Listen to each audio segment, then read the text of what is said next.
Hi friends, welcome to one C cafeteria. நம்மளோட சேனலில் ஒரு சுவையான தக்காளி சாதம் காளான் வறுவல் எப்படி செய்கிறதுன்னு பார்க்க போகிறோம். அதுக்கு நான் தேவையான பொருள் எல்லாம் முன்னாடியே எடுத்து வச்சுட்டேன். என்னோடய ரைஸ் குக்காக கொஞ்சம் லேட் ஆகும், அதனால் குக்கரில் பண்ணுறதா இருந்தால் லேட் ஆகும். அதனால் நான் வந்து அரை மணி நேரத்துக்கு முன்னாடி அதை வாஷ் பண்ணி ஊற வச்சுருவேன். அதுதான் இப்போ பண்ணியிருக்கேன் நான். அடுத்து தக்காளி சாதத்துக்கு தேவையான பொருளை எடுத்து வச்சாச்சு. இப்போ வந்து காளானை மசாலாவில் நல்லா ஊற வைக்கணும். அந்த டைமில் தக்காளி சாதம் பண்ணிட்டோம் அப்படின்னா அடுத்து அதை ஃப்ரை பண்ணிடலாம். அதனால் மஷ்ரூமை நல்லா நீள்வாக்கில் கட் பண்ணி கொஞ்சம் தடிமனாக கட் பண்ணுங்கள். ஃப்ரை பண்ணி எடுக்கிறப்போ கொஞ்சம் சுருங்கும், அதனால் கொஞ்சம் தடிமனாக கட் பண்ணுங்கள் நீள்வாக்கில். அதில் வந்து அரை ஸ்பூன் மஞ்சள்தூள், 1.5 ஸ்பூன் ரெட் சில்லி பவுடர், அரை ஸ்பூன் காஷ்மீரி சில்லி பவுடர், காரத்துக்காக ரெட் சில்லி, கலருக்காக காஷ்மீரி சில்லி. அடுத்து 1.5 ஸ்பூன் கடலை மாவு, அரை ஸ்பூன் அரிசி மாவு, 1 ஸ்பூன் ஜிஞ்சர் கார்லிக் பேஸ்ட், ஒரு அரை லெமனை பிழிஞ்சு விட்ருக்கேன் நான். உப்பு செக் பண்ணி போட்டுக்கோங்க, உப்பு கொஞ்சம் சேர்த்துக்கோங்க. அடுத்து மிக்ஸ் பண்ண பின்னாடி செக் பண்ணுங்கள், உப்பு பத்தலை அப்படின்னா அப்போ கொஞ்சம் சேர்த்துக்கலாம். நல்லா மிக்ஸ் பண்ணிவிட்டு அடுத்து லைட்டாக தண்ணி தெளித்து மிக்ஸ் பண்ணுங்கள். ஏன்னா மஷ்ரூம் மசாலாவில் ஊறிட்டுருக்கப்பயே தண்ணி லைட்டாக விடும், அதனால் லைட்டாக தண்ணி தெளித்து மிக்ஸ் பண்ணால் போதும்.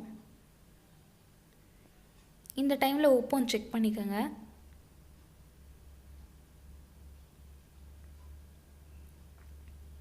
இந்த தக்காளி சாதத்துக்கு cauliflower fry, mushroom fry, potato fry, மல்லி துவையல் இது எல்லாமே நல்லாயிருக்கும்.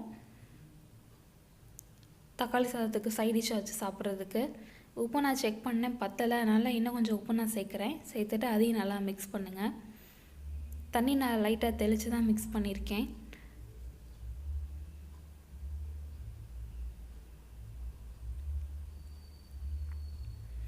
இது பாட்டுக்கு ஒரு சைடு மசாலாவில் நல்லா ஊறிட்டு இருக்கட்டும். நம்ம தக்காளி சாதம் பண்ணிடலாம்.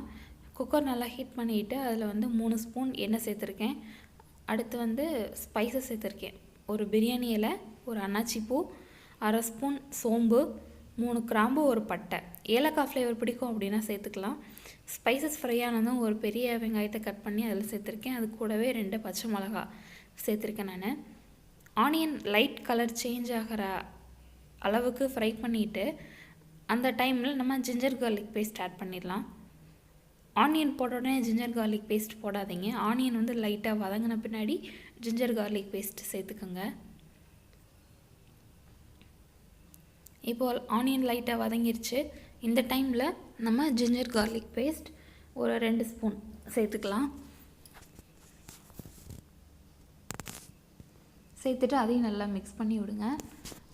தக்காளி சாதம் வந்து ஒரு சிலர் வந்து தக்காளி கட் பண்ணி போட்டால் பிடிக்காது, எடுத்து வச்சு சாப்பிட்றேங்கிற பேரில் ரைஸோடு சேர்த்து எடுத்து வைப்பாங்க.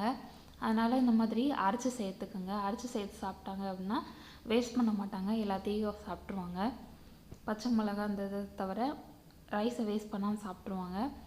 நான் ஒரு ஆனியனுக்கு 3 தக்காளி விதத்தில் எடுத்திருக்கேன் நான். அந்த 3 தக்காளியை கட் பண்ணி அரைச்சி சேர்த்துருக்கேன்.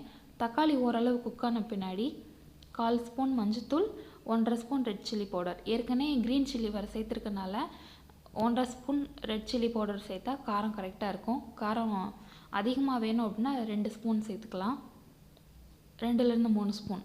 க்ரீன் சில்லியோட காரத்துக்கு ஏற்ற மாதிரி ரெட் சில்லி பவுடர் சேர்த்துக்கோங்க. அடுத்து வந்து மல்லி, புதினா இருந்தால் சேர்த்துக்கலாம். என்கிட்ட வந்து அப்போ புதினா கிடைக்கல, அதனால் நான் மல்லியில் மட்டும் சேர்க்குறேன்.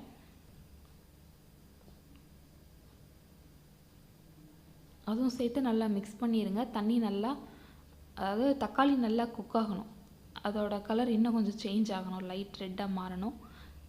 இப்போ வந்து கொஞ்சம் உப்பு, தக்காளிக்கான உப்பு, தக்காளி வெங்காயத்துக்கான உப்பு சேர்த்துருக்கேன் நான்.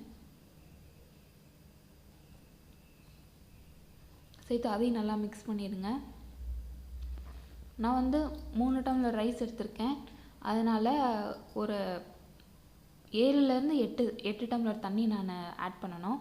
அதனால் இப்போ வந்து அந்த தக்காளி அரைச்சோல்ல அந்த பவுலில் இருந்த அதை கழுவுன அந்த தண்ணி, அதில் 1 டம்ளர், அடுத்து ஒரு 7 டம்ளர் தண்ணி நான் சேர்த்துருக்கேன்.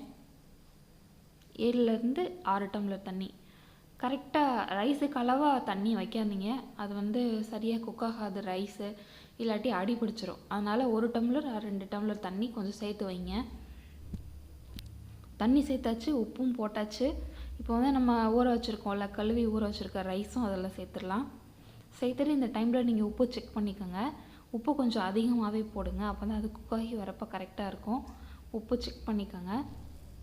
பிரியாணி மாதிரி தான், பிரியாணிக்கு எப்படி சொன்னோம், கொஞ்சம் உப்பு அதிகமாக போட்டால் குக்காகி வரப்போ கரெக்டாக இருக்கும் அந்த சால்ட்டோட டேஸ்ட். அதே மாதிரி தான் தக்காளி சாதத்துக்கும். அது ஒரு பக்கம் வெந்துட்டுருக்கட்டும் ரைஸு. இப்போ வந்து மஷ்ரூம் நல்லா மசாலாவில் ஊறிடுச்சு, தண்ணி லைட்டாக விட்டுருக்கு பாருங்கள் மஷ்ரூம்லேருந்து.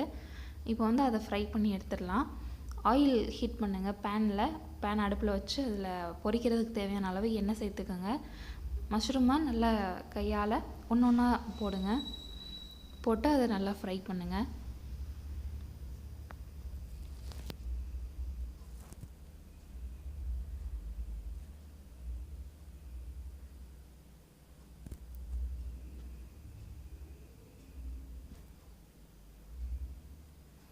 மஷ்ரூம் வேகமாகவே குக் ஆகிரும், அதனால் ஃப்ரை பண்ணுறதும் டைம் இழுக்காது, வேகமாக ஃப்ரை ஆகிரும்.